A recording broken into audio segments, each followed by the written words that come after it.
Hearing stories from the Bible. I've already told you that I enjoyed David and Goliath. But my daddy,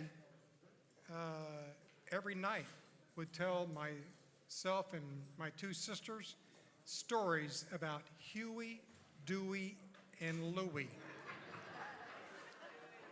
And, some things have never changed. My dad would be laying down there telling myself and my two sisters stories about Huey, Dewey, and Louie. And the next thing I knew, it was in the morning. And even today, as I lay in bed, try not to imagine this in my pajamas. Sometimes pajamas, sometimes not, but in the bed. And my wife telling me stories. And I wake up in the morning. You. And I wake up in the morning and she's still in the same story. So I do enjoy stories. So we have the Bible, my daddy, my wife, my first and last wife, and we have Tim Lowry, who's going to tell us stories. Look, I can't even find him. And if Tim's right here. If Tim runs out of stories, Helen has at least 2 or 3 days worth without taking a breath. Okay, so we're going to be here a while. So again, what I've asked for is when Tim begins, stop. Stop clearing tables because we want to be respectful of Tim and his stories. We'll catch up after that. But beforehand, if you have knives and forks and the like, put them in this container right here. And that's the only thing we need to work on. Aside from that, just stop what you're doing, and we want you to enjoy Tim. And it's hard to get on his schedule. We're happy to have him here, and he's been working the room beforehand. So before I turn it over to a short story, here's my wife. Tim, are you about ready? Good, let's get this one off the stage. Where's the hook? I said if he kept it up, I was going to be a widow because I was going to come up here and... All right, did you want a cordless mic or this one's fine? All righty. Does anybody in here not know or hasn't heard of Tim Lowry? Wait, what the heck? Well, you are in the right place. Because you are in for a thrill, and I don't want to take any of his time spinning tales about him because he's going to spin plenty to tell you. Right, Tim? All righty, and I'm turning it over. Good afternoon, everybody.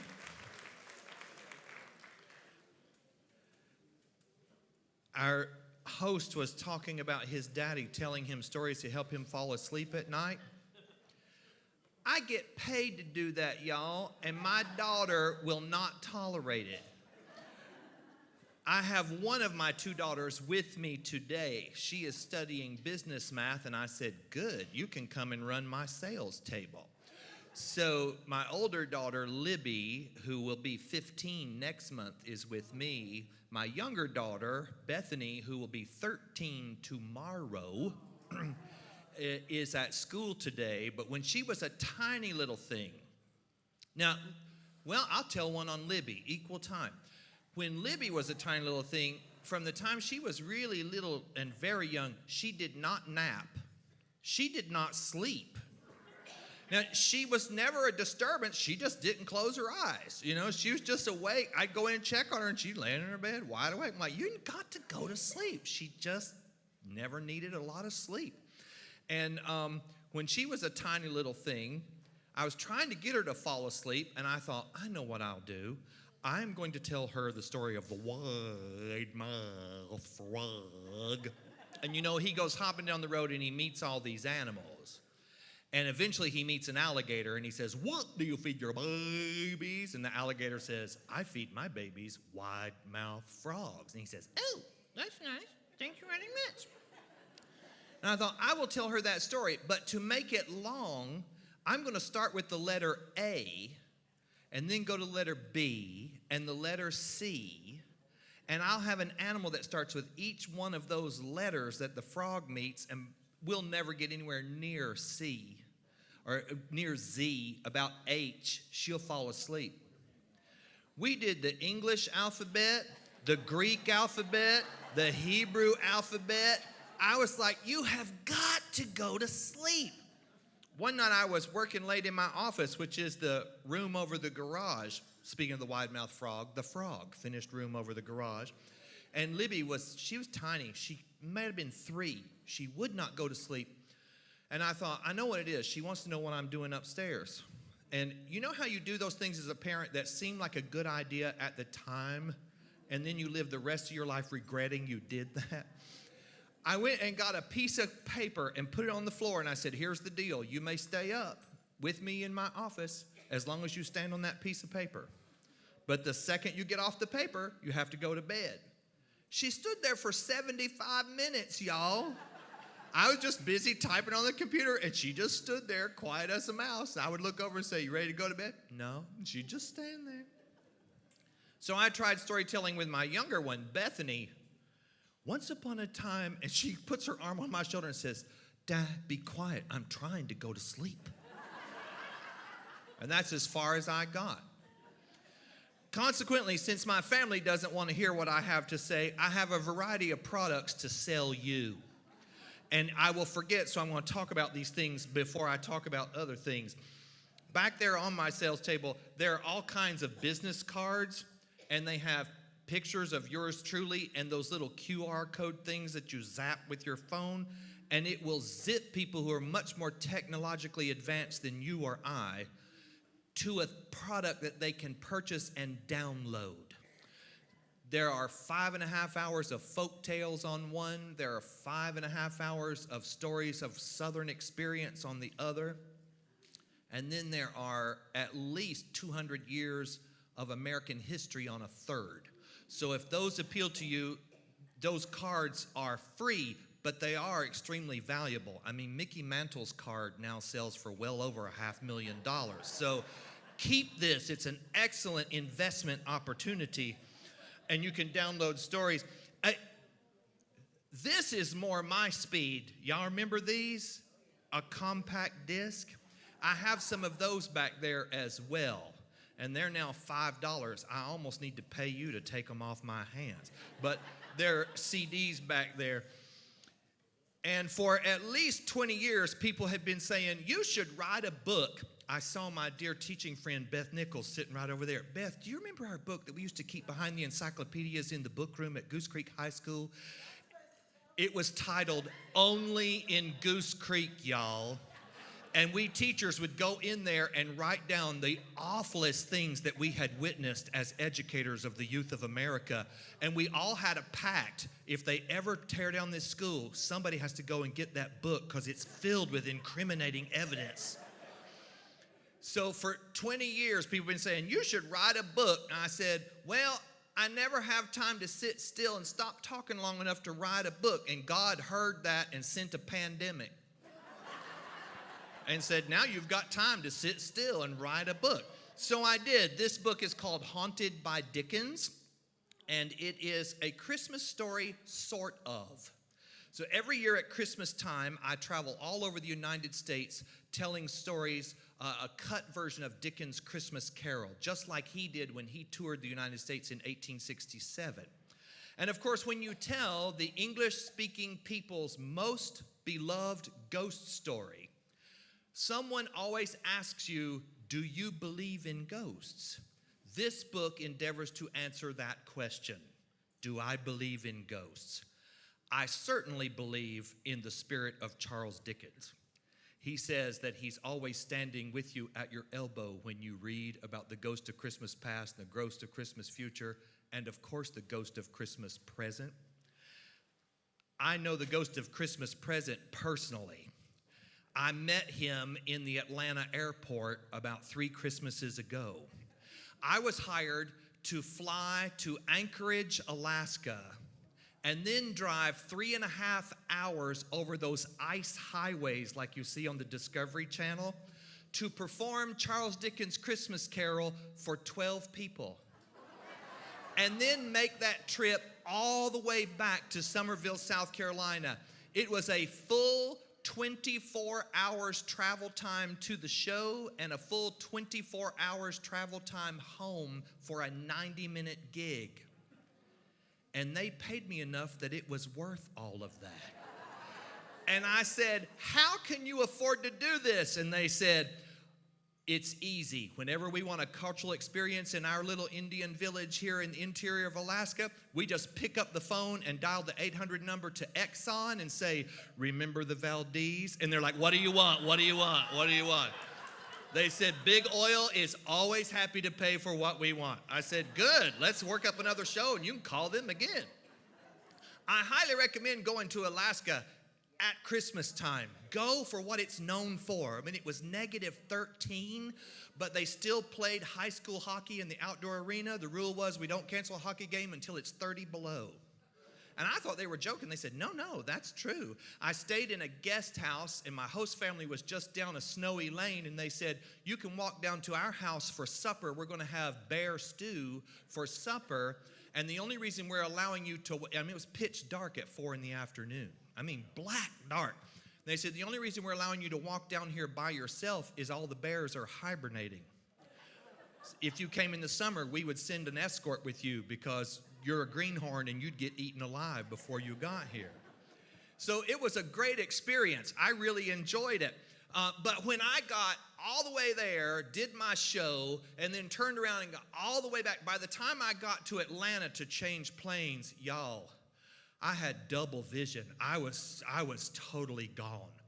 So I'm walking through the Atlanta airport, and I have, since it was such a quick trip, I had carried one change of clothes, my costume, and I hadn't written the book yet, so I didn't have anything to sell. And the only other thing I was carrying with me was a great big pecan-colored top hat. And I couldn't put it in my carry-on suitcase because it would get crushed, so I just wore it.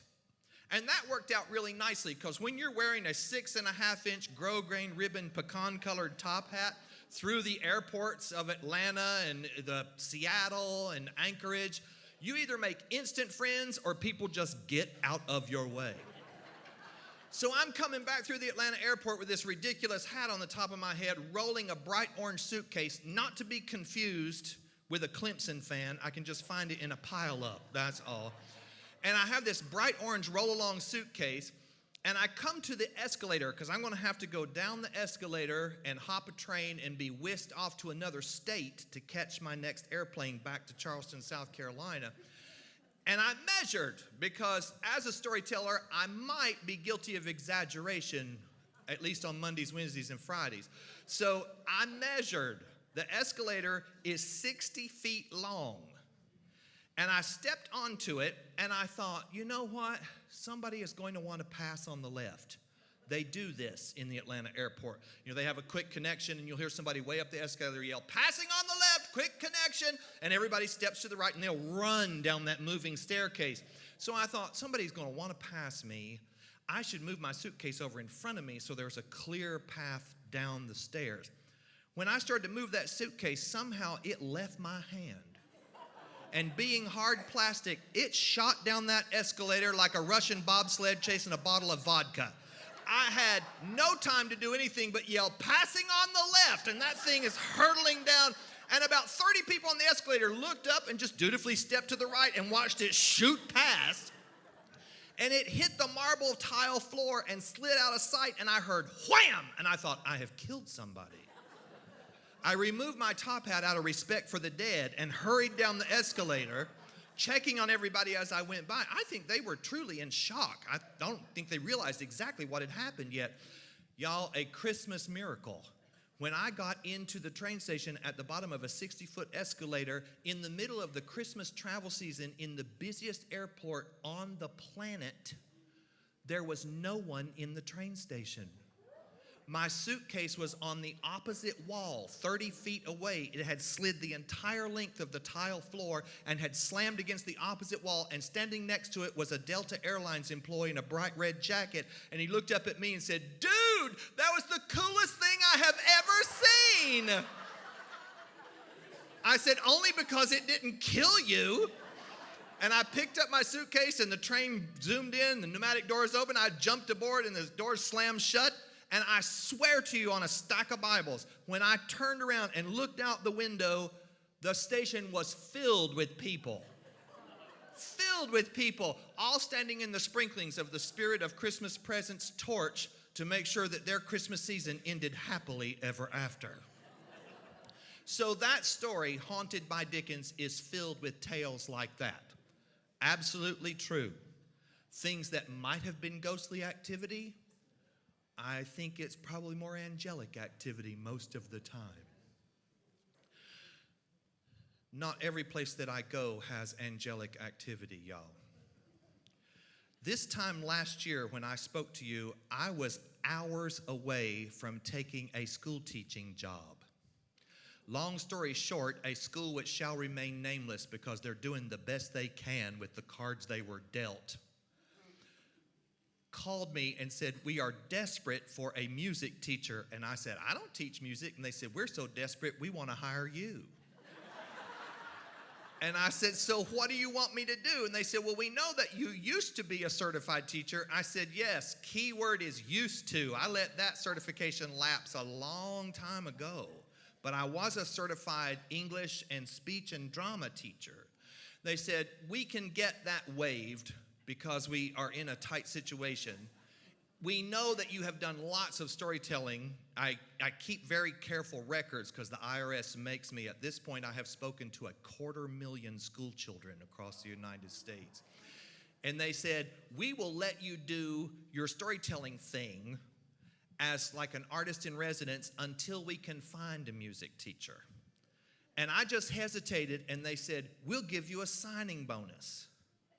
And I hesitated, and they said, "And state insurance benefits." And I hesitated, and they said, "And you'll never have to go to a PTA meeting or do bus duty or car rider line." And I said, "Where do I sign?"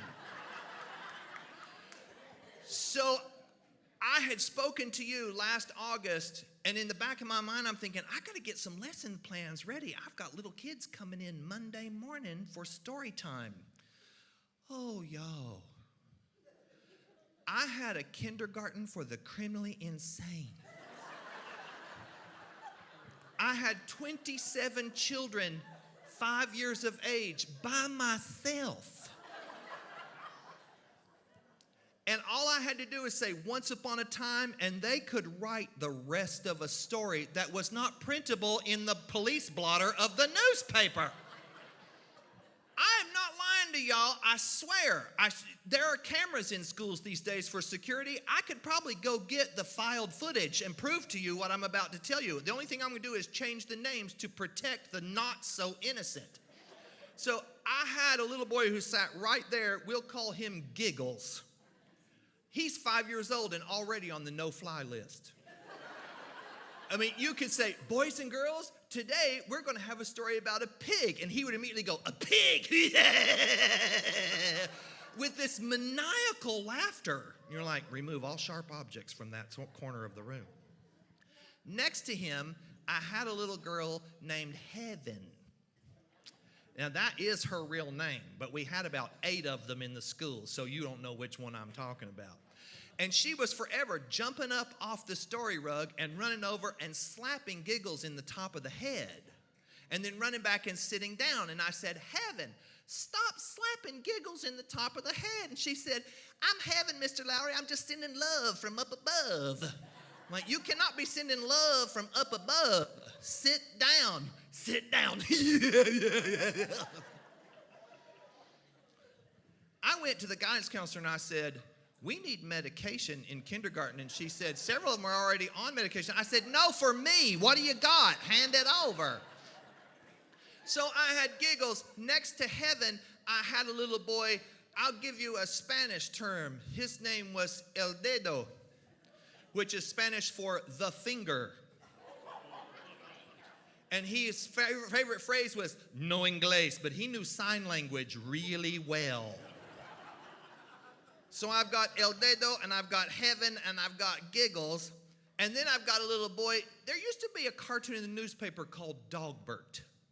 Let's just leave it at that. His favorite activity was to crawl around my room and pretend he was scent marking the furniture. I'm not joking, y'all. So on the second day of class, I have these four walk in to sit. They had to sit where I could reach them because I was laying hands on people regularly and it was not for healing purposes. And this fifth little character walks in. We'll call her Christian.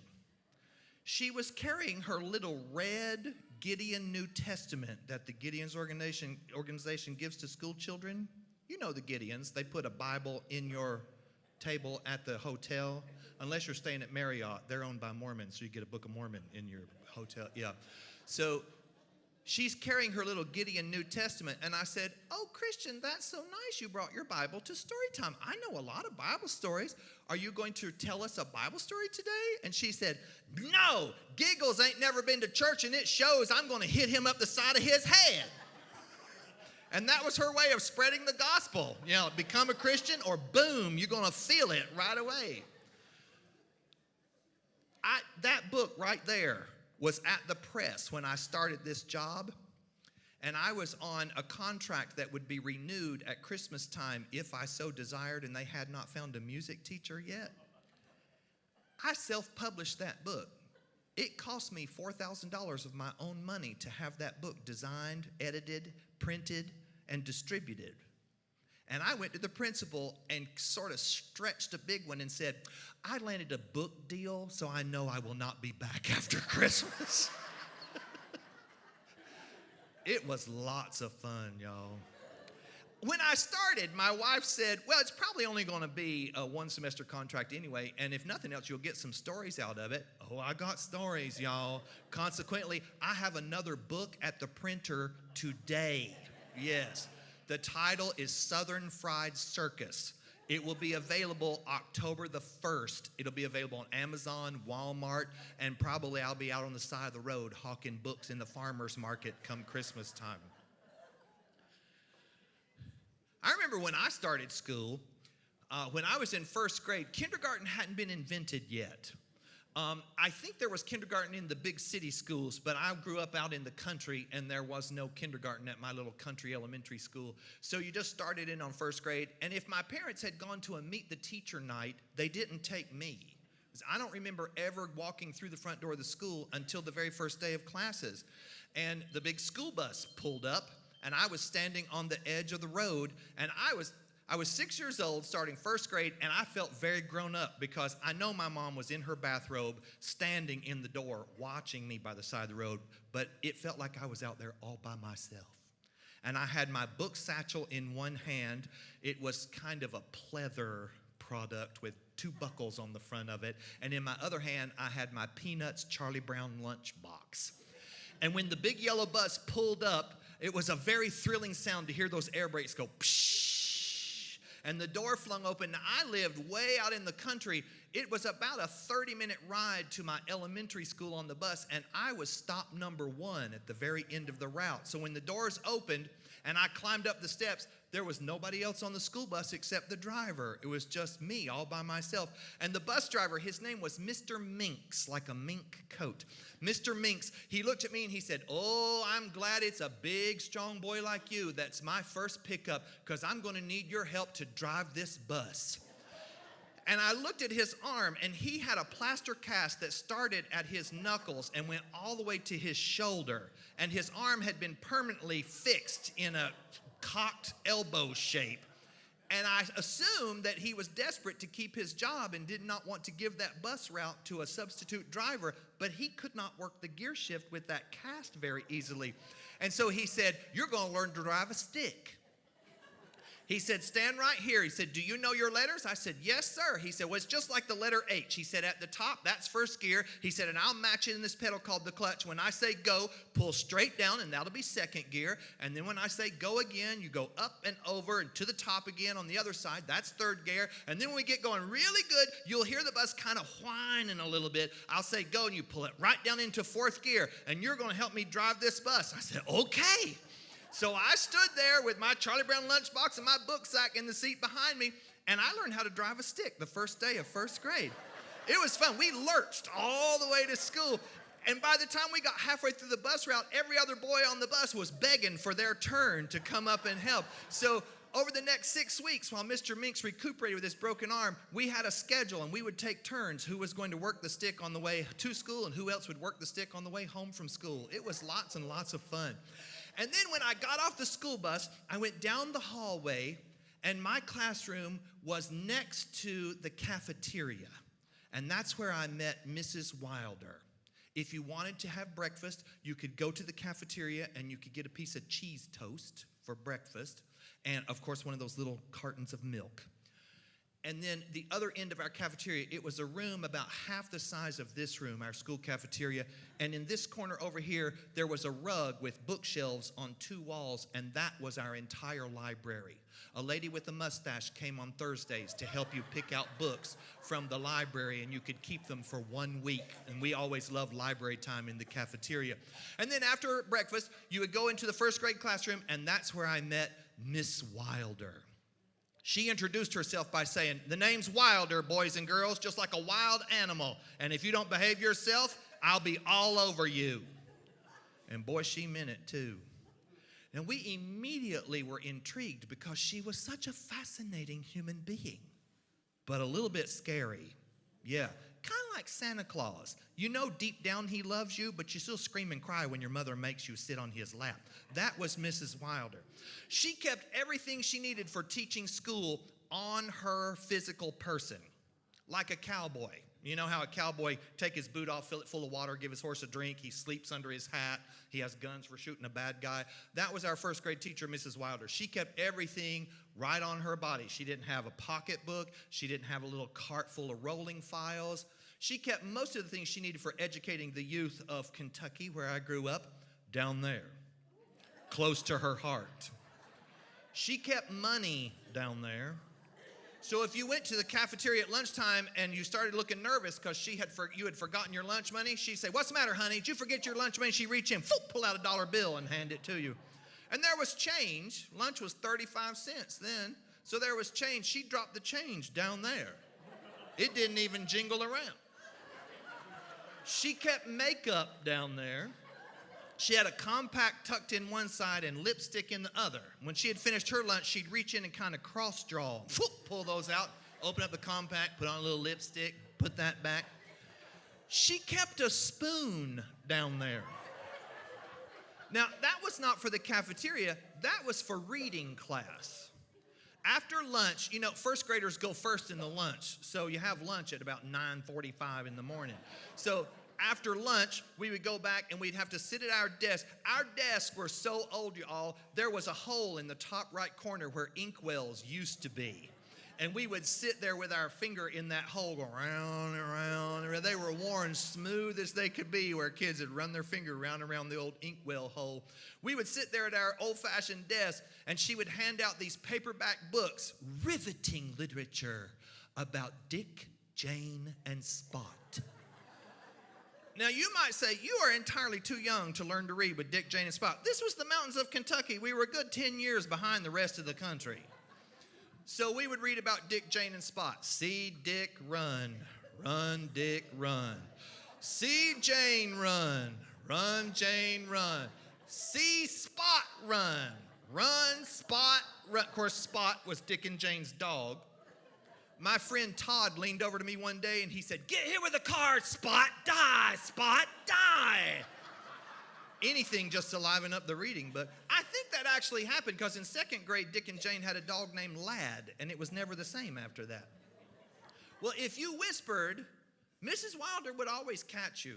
We were shocked. We thought we were being so quiet and discreet, but she would catch you. All of a sudden, you'd hear her scrape her chair back and stand up from behind her big desk, and she'd bang across the wooden floor in those sensible lace-up shoes, and she would reach for the spoon. And you were so shocked that you got caught, you'd go, "Ah!" And when you went, "Ah!" she'd take that spoon, wipe it off on the hem of her skirt, and say, "Tongue needs something to do? Suck on this spoon a while," and she'd poke the spoon right in your mouth. And you didn't dare take it out until she told you you could. And when you went home on the big yellow school bus and you got off and your mama said, "What'd you do in school today?" And you say, "Miss Wilder stuck a spoon in my mouth." Your mama did not call the principal. She wasn't going to call the principal because she had been his first grade teacher when he was in school. She wasn't going to call the school board. She was going to say the same thing every other mother in my county would say. "Of course you got spooned by Mrs. Wilder. I got spooned by Mrs. Wilder when I was in first grade. You're supposed to be reading about Dick, Jane, and Spot instead of running your mouth." Everybody got spooned by Miss Wilder at least once or twice. That's how you learn to read.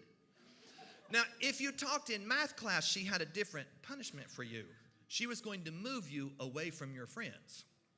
You know, she taught first graders. If you teach middle schoolers, you can't do that. It's like the difference between a Chihuahua and a Rottweiler. You know, a Rottweiler, you try to reason with them because they're bigger than you, but a Chihuahua, you're just like, "Come here." So she would grab your desk, and she's going to slide you, desk and all the way across the room to get away from your friends. And when she bent over your little desk, you could see down there. That was punishment enough in itself. And she'd slide your desk over to these big, old-fashioned triple sash windows.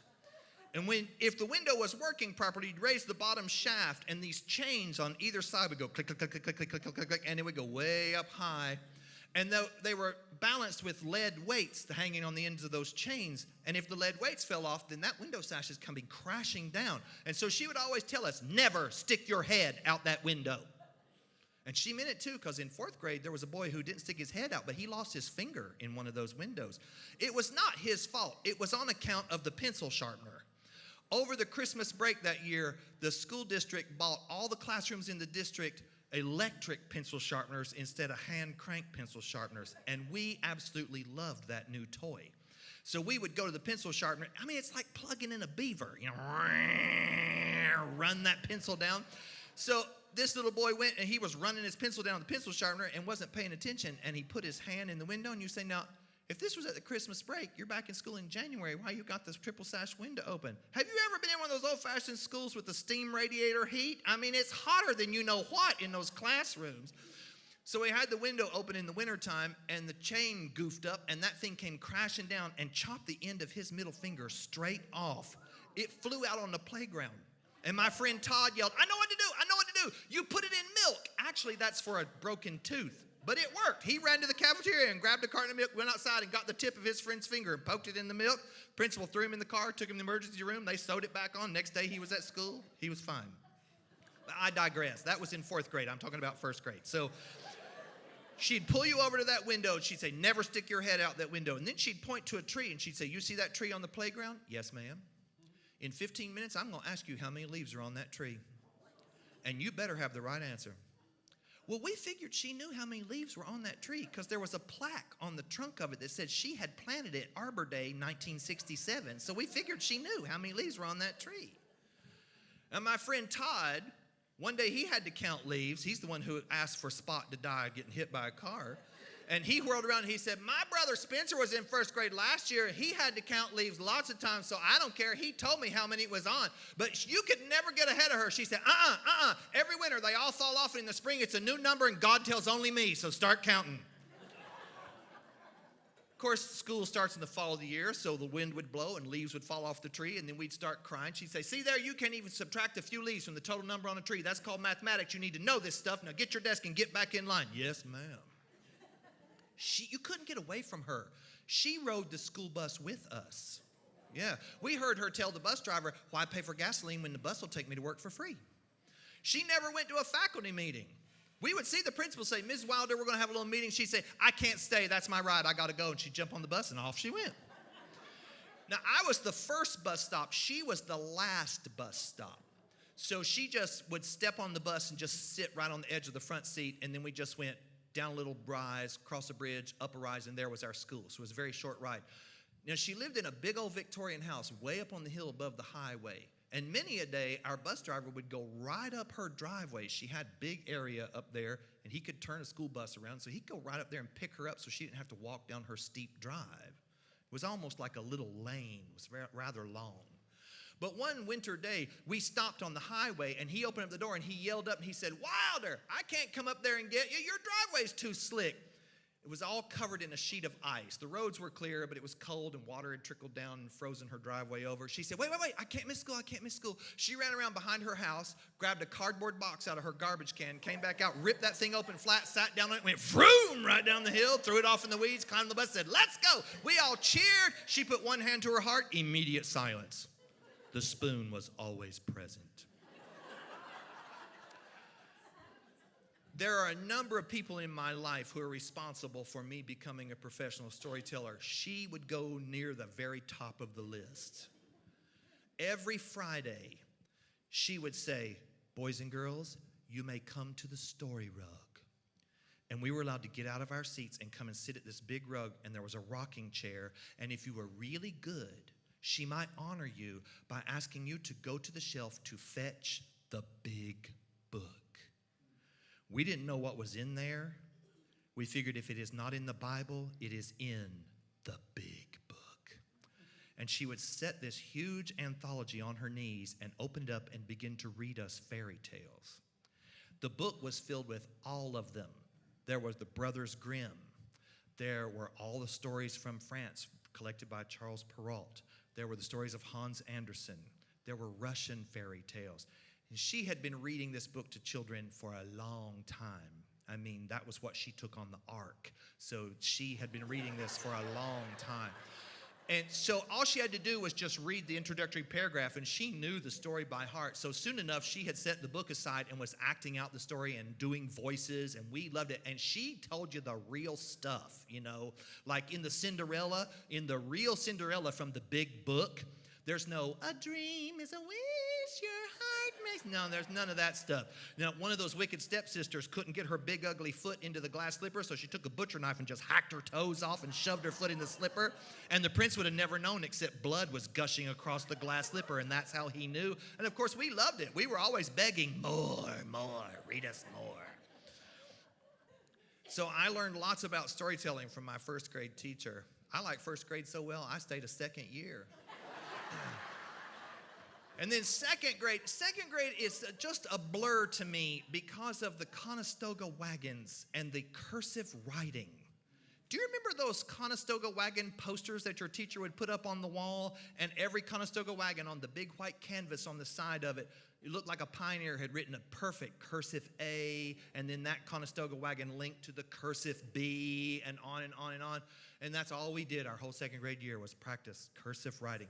And then in third grade, we had a very progressive teacher. Her name was Jenny Clem, and she was straight out of college. We were her first class, and she had all the latest and greatest techniques, and she taught us multiplication tables by disco.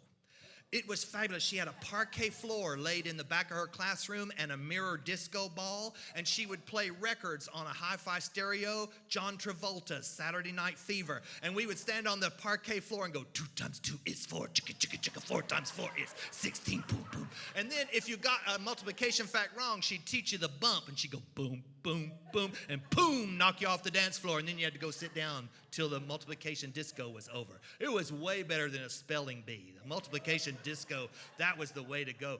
And then in fourth grade, I had Pauline Wilson, y'all. Whew. She was the chain-smoking daughter of the thrice Duncan Baptist preacher who had a church at the other end of the county. Do y'all know what that is? Of course not. I'm here under Methodist sponsorship. You don't even use enough water for a good bath, much less a baptism. He was a thrice dunker, always in the river because he felt like it was biblical to have running water, and he was going to put you under once for the Father and again for the Son and a third time for the Holy Spirit, and he was going to pray for you while you were under all 3 times. You better have your heart right because you might meet your Maker getting baptized. Pauline Wilson was the long fingernails, bright red engine, fire engine red fingernails, chain smoking Baptist of the Thrice Duncan Baptist preacher. She had two favorite subjects, fractions and the apocalypse. And if you were not successful with the former, you would suffer the latter. Now, this was the height of the Cold War. And we were supposed to be discussing current events in fourth grade. So that's what we would use to get out of a fractions test. If we saw her get up from her desk and say, I got to run down the teacher's lounge and get your all's math pages, I'll be right back. We knew where she was headed. She was going to the teacher's lounge to pull some of those purple pages off the ditto machine. Ditto, yes. You remember that? And you'd grab a damp page. And that's why there was a drug problem in the 1980s. We were all snorting ditto when we were in elementary school. So if we saw her headed out of the classroom, somebody would say, oh, Miss Wilson, we forgot. We're supposed to start the day after the pledge. We're supposed to discuss current events. She said, oh, that's right. Let's get that out of the way. Did anybody watch the news last night? Well, we had all sat with our parents and watched Walter Cronkite talk about the big nuclear buildup during the Carter administration. You know, the SALT II treaties and all of that. So we would talk about that. You remember Walter Cronkite? How he would sit at the news desk, smoke cigarettes, and tell you how the world was going to blow up tomorrow and then say, and that's the way it is. And you're like, we're going to die. So we would tell her what we had seen on the news, and she'd say, oh, children, I know all about this. I know that my daddy is a Baptist preacher. This is in the book of Revelation. China's the dragon, Russia's the bear, United States is going to work in there some way, and one of these days somebody's going to push a big red button, and boom, vaporized. We're all going to be vaporized. And she'd get herself so worked up, she'd need a cigarette to calm down. So she'd give us extra recess, and we'd go out on the playground, and she'd go to the teacher's lounge to smoke. Remember when you would open the door of the teacher's lounge delivering a note, and a blue cloud came wafting out into the hallway? They were all worried about the apocalypse and the end of the world. So we'd go out on the playground. Sometimes she would send us across the road to the convenience store to buy cigarettes for her. Yeah, nobody cared. She'd give you some money out of her purse, and she'd say, go across there to the store and get me a pack of Virginia Slims and a Tab Pop, that pink saccharine soda. There'd be a little extra. You can get something for yourself for doing that favor for them. And we'd go over there, and we'd tell them it's for our teacher, and they'd sell it to us. One day I went over there, and I thought, Miss Wilson always drinks that pink pop. I'm going to get me one of those. Oh, my word, I'd rather have a cigarette. That's the nastiest stuff I ever tasted in my life. Now, we were happy for extra recess if she got upset about the apocalypse, but we took her very seriously because she was the preacher's daughter. We figured she knew what she was talking about. So my friend Jeff and I would sit on swing set on the playground and try to figure out what we were going to do if the Russians landed while we were at school. We had seen World War II movies. We figured it'd be something like that. You know, paratroopers dropping out of the sky, kids running every which way. And he said to me one day, he said, I know what we're going to do. He said, you know, if you go in the cafeteria and you go past the bookshelves, there's that big red sign on the back door that says, do not open, alarm will sound. I said, yeah. He said, we're going to run down there, bust through that door, that'll sound an alarm, let the police know the apocalypse has started, and we're going to run across the bridge and up the hill to Mrs. Wilder's house and jump down there. We will be close to her heart. They will never dare come for us there.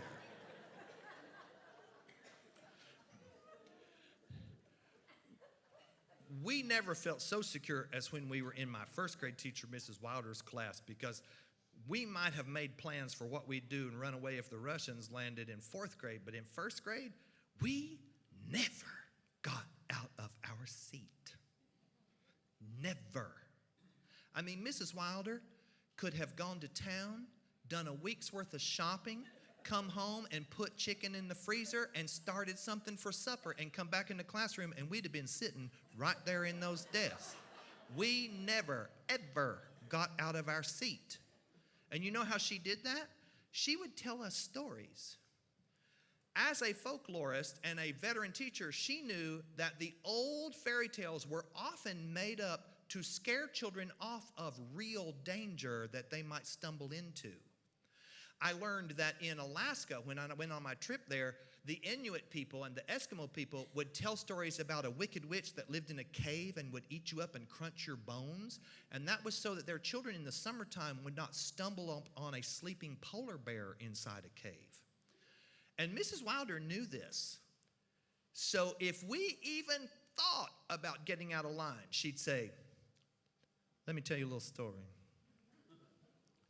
Once upon a time, there was a mama goat, and she had 7 goat kids. And she named the goat kids Monday, Tuesday, Wednesday, Thursday, Friday, Saturday, and Sunday. So you can teach them the days of the week while you're telling them a story. It's double duty that way.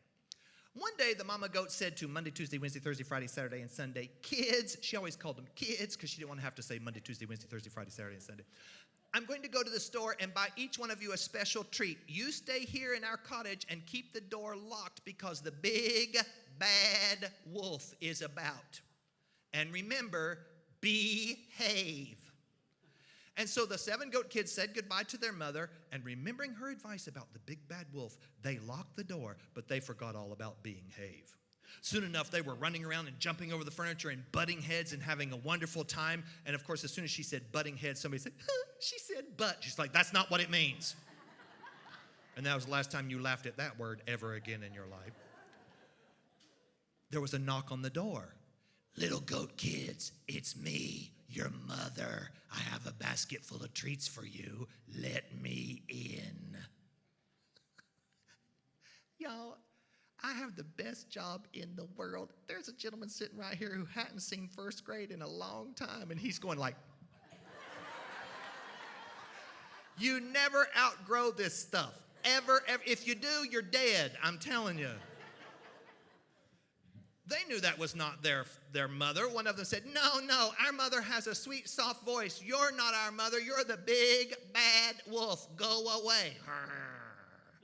So he went away and found a piece of chalk, and he gobbled up the chalk, and he swallowed it down, and that softened his voice.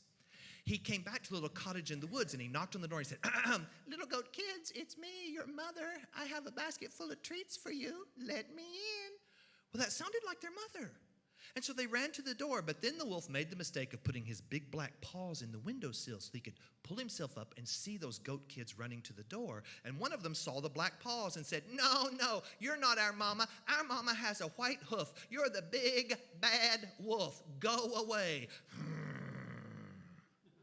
So he went away to the baker, and he said to the baker, I hurt my paw, and I need some sort of bandage. And the baker wrapped bread dough all around his paw. And then he went to the miller, and he said, sprinkle some white flour on this bread dough. So the miller sprinkled white flour all over the bread dough, and he said, a little more. And the miller said, I certainly will not. You're the big bad wolf, and you're up to something. If you don't do it, I'll eat your wife and children. All right. And he changed his mind. He shouldn't have done it, but some people are just like that. He probably registers Republican and votes in the Democrat primary as well.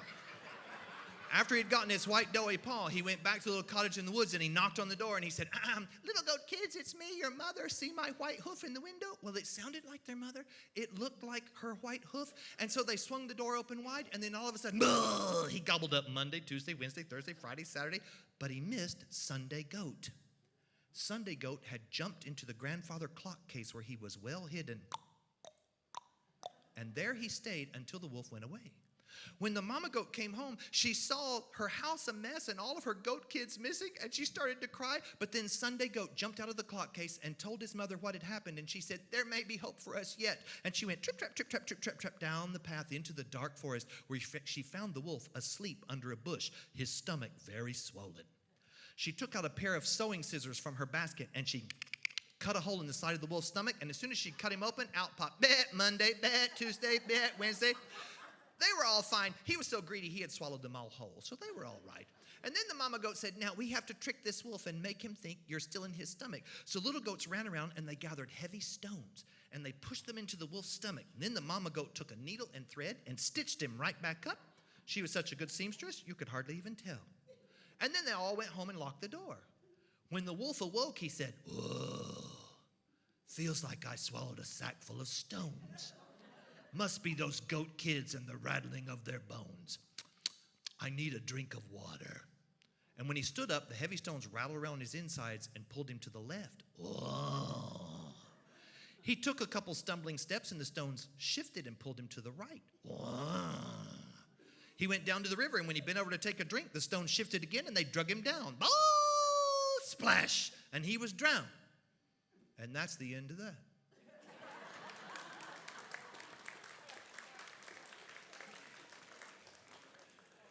Mrs. Wilder did not need the book of Revelation or the apocalypse or nuclear holocaust to keep us in our seats.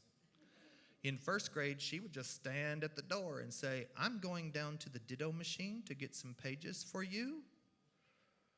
Remember the big bad wolf? And behave. And we did not move. Now, the danger of telling a story like that to little children is they'll say, again. And because you love them, you do it again. And eventually you think, I just can't do this anymore. But I have another little product on my sales table.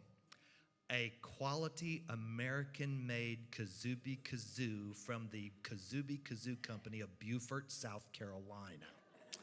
This is your patriotic duty, y'all. That's our Marine base down there. We can support these boys. Sounds like a bug. Oh, and the nice thing is they come with attachments. Look at this. So if you're at the Marine base, you can play Reveille. Oh, and this, you put this on. That's your overhead cam, so you can play race car.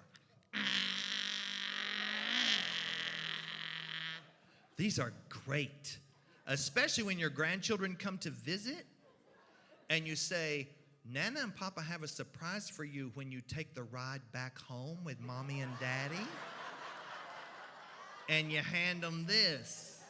And you say, this is just for all the times, and you can just fill in the blank, you know? But this is a wonderful storytelling tool. You can tell whole stories. You can do Charlie Brown teacher talk. You know? The closer we get to the first Easter or Christmas break, the more your teacher sounds like Charlie Brown's teacher. And you can tell whole stories in Charlie Brown teacher talk. Watch this.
I just had a booking agent call me earlier this week, and they said, we understand you're from Summerville, South Carolina. I said, yes. And they said, we're having a folk festival our address is Beaufort, but the community that hosts the festival is called Habersham. And we're a small community. We only have about 750 houses. I said, oh yeah, you're small. Summer's Corner, honey. Nexton, honey. You know, I remember the name of Nexton. I'm like, well, they brought a Nexton in. There's another Yankee family moved down here for a house.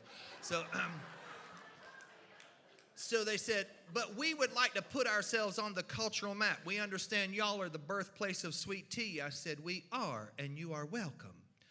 And they said, could you help us do something that would set a world record? And I said, are you all familiar with your local company, the Kazubi Kazoo Company? And they said, no. And I said, y'all got to get out more. I said, imagine a world record for the most kazoos playing the Marine March all at the same time to support the boys and girls at our local base. Stay tuned, y'all. I may be recruiting musicians before Christmas time. That would be so much fun. I'll have to get me a uniform and everything. I have had a lot of fun at my school teacher's expense. But I will say, and it is with all Christian conviction, I think school teachers, just like Marines at the Marine base, are some of the greatest heroes this country will ever produce. I certainly do believe that. And that tradition goes way back. In the 19th century, in the very earliest years of the 19th century, there was a little girl born on Christmas Day. And she was, as she grew in Oxford, Massachusetts, she was very, very shy.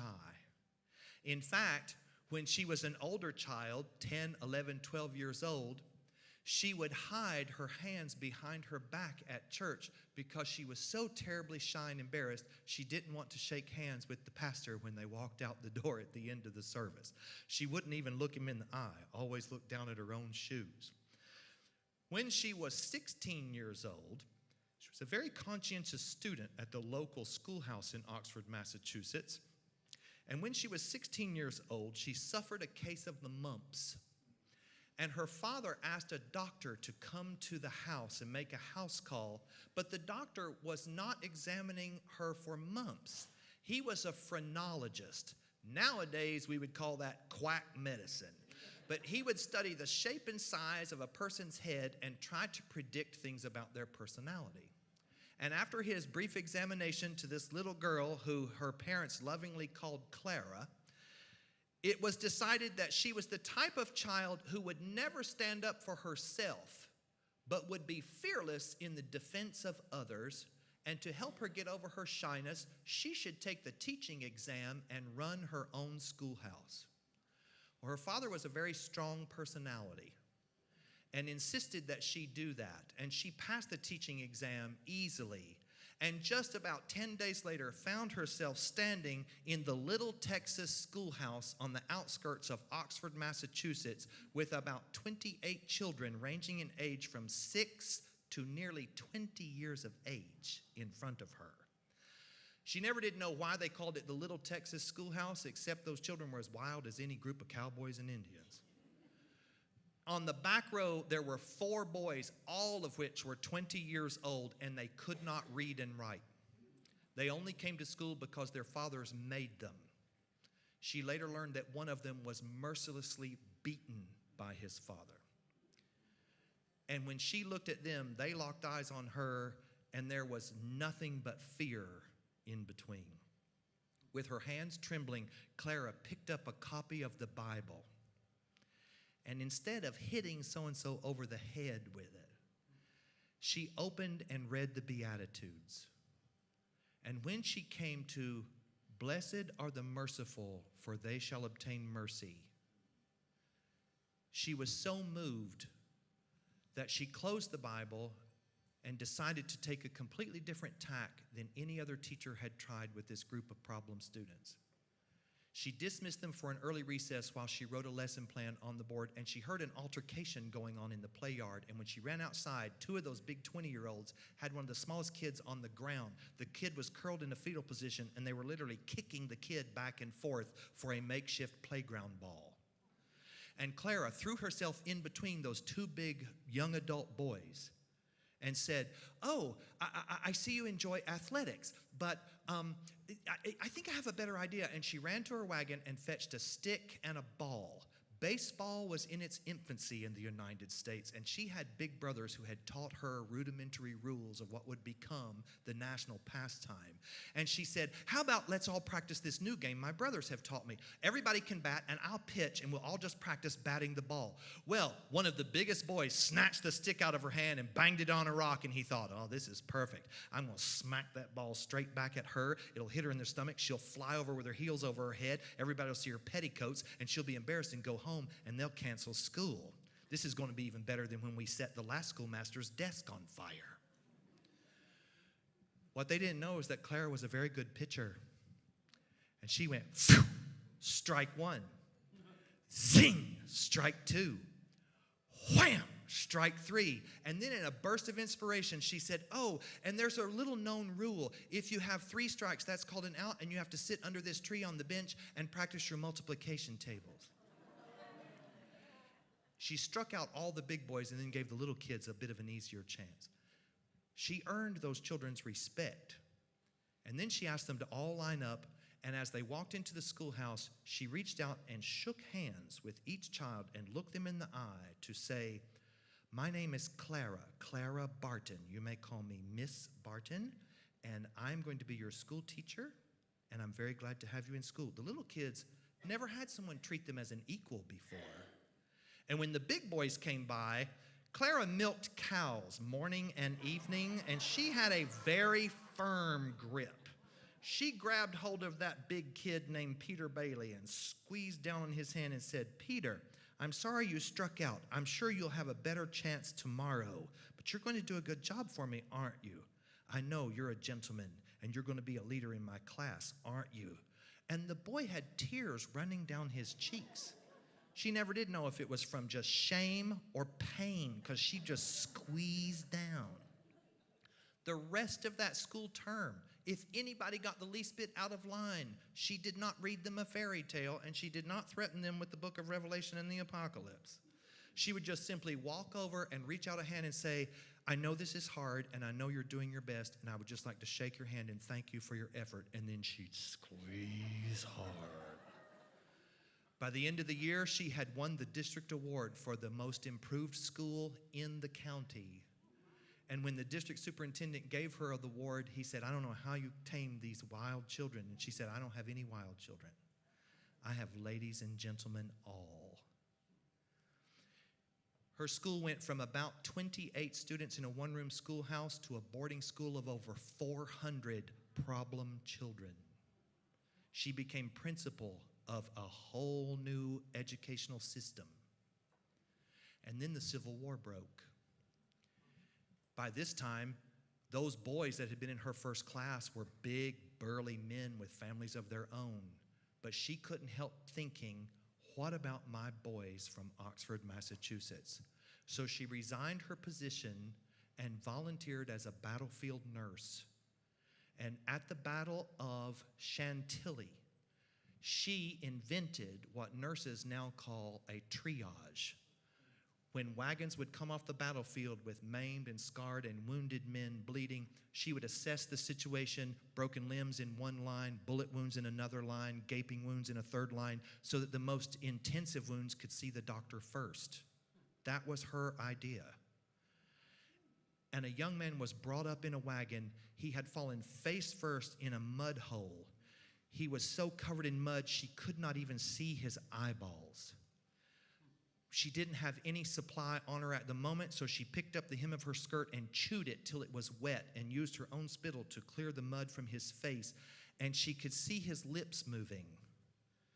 And eventually she put her ear right down to his mouth to hear him say, I know you. You taught me how to play baseball. Peter Bailey would not live to tell that story himself. And so Clara Barton, the founder of the American Red Cross, told it for him in her autobiography. In the Bible, oh wait, there's the best is yet to come. In the Bible, there are many stories about the greatest teacher. He was also the greatest storyteller. But don't tell him that, I still need a job. He was also a healer. And there were many reasons he was a teacher and a healer, but I'm convinced that one of those reasons was he was modeling what the best teachers really are. They are healers. When I finished my elementary school and then middle school, all of us country kids went to the great big high school, big consolidated school. That was absolutely frightening. and we were very overwhelmed. Except for the fact that our freshman English teacher, we did not know it because she was married and had a different name, but she was sister to our first grade teacher who told us fairy tales. And on the very first week of school, she called all of us country kids to a story rug and said, I'm going to read to you my favorite story, which happens to be a play by Mr. William Shakespeare, Romeo and Juliet. It's a sad fairy tale. And we sat and watched her do voices and act parts out. She had us use our pencils and showed us a proper stance when Mercutio and Tybalt fight to the death, and we got to fence with our pencils in freshman English. It was lots of fun. And we were comforted because we had something very familiar. I know you. You're the teacher who read us from the big book. There was a group of lepers who heard the teacher teaching in the Bible, and because he was also a famous healer, they asked for cleansing, and he happily healed them, and they all ran away rejoicing. They didn't even turn around to say thank you. But one of them returned, and as the scripture records, he was a Samaritan. He was one of those country kids from the edge of the county where the library is just a rug and 2 books and a lady with a mustache. And he thanked the teacher for healing. If you are a human being, you are going to teach somebody something. But there are a number of you, because I live here and I know y'all, who are retired teachers. And you have seen everything. And you could stand up here and tell all the stories I told and then some. What I'm going to depend on you to do today is verify that those 5 kindergartners that I told about, that's true. There always has been, there always will be a need for teachers with healing words. And so if you are endeavoring to be a teacher, a teller of stories, a healer, I know that many people are very grateful to you for your efforts, but life goes on and they go so far away on their life path that even if they thought about it again, they just simply couldn't physically return. So let me be their representative and say to you, thank you. Thank you all very much. It was my great pleasure to visit with you today.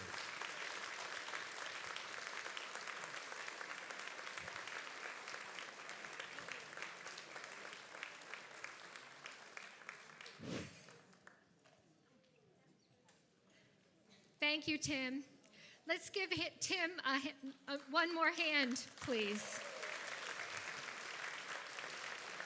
I know everybody really enjoy all those stories, and we are most grateful for all our teachers. I know I work for Charleston County School District, and I buy all of the furniture and all the athletic equipment, and I really appreciate working with all the principals and the teachers. They do a fabulous job. And just a reminder, Tim does have a merch table back there. So when we get done here, make sure you stop by that. And just a reminder of our happy buckets that we have on the table. We do appreciate all the donations that we do get in those. That does help us bring in people like Tim Lowry and the Hot Shots and Mike Myers and the Plantation Singers and the other wonderful people that we are able to bring in here for Happy Hearts. So don't forget that. A couple of quick reminders. If you could help when we're done, we will help taking down the tables and the chairs. If you can help also by taking a few of the tablecloths home with you and being able to wash those and bring them back, we do greatly appreciate that. And where's Linda? Oh, she's already up there. Yay. Thank you. Okay. All right, we're going to do August birthdays. Today is my birthday. So I'm celebrating my birthday with 180 wonderful friends. And so anybody else that does have an August birthday, please stand up and join me. Don't be shy. Is that everybody? Okay.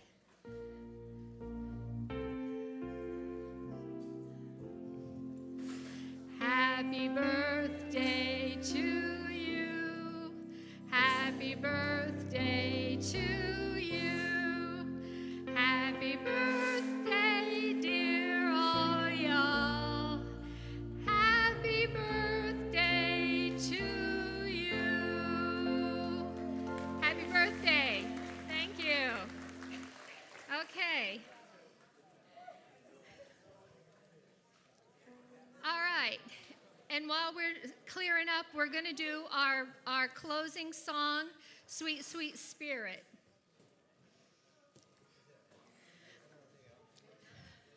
I think we are going to have the words, I think, are going to be up here. They're up. Great. And Linda is going to play it on the piano for us.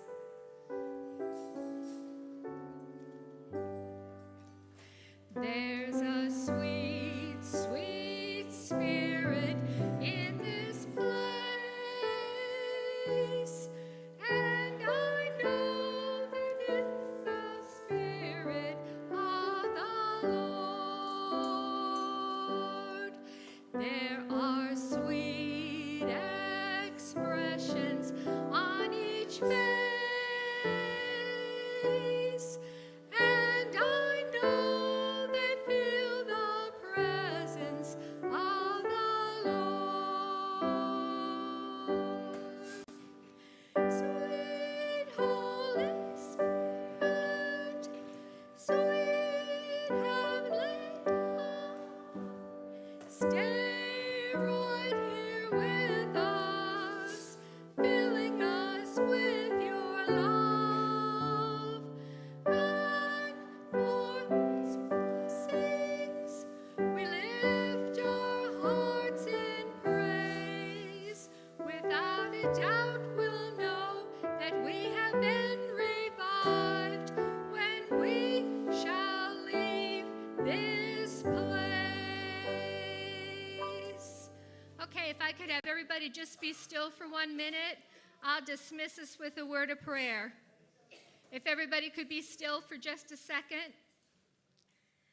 Father, we do thank you for this time that we've had. We do thank you for Tim Lowry and the wonderful stories that he has shared with us. We thank you for the wonderful meal that we've shared in the time of fellowship. Dismiss us now, Lord. Give us all safe traveling mercies. Bring us back to our churches on Sunday. May we enjoy a wonderful rest of the day. In thy name we ask, amen. Thank you, everybody, for coming, and see you next month.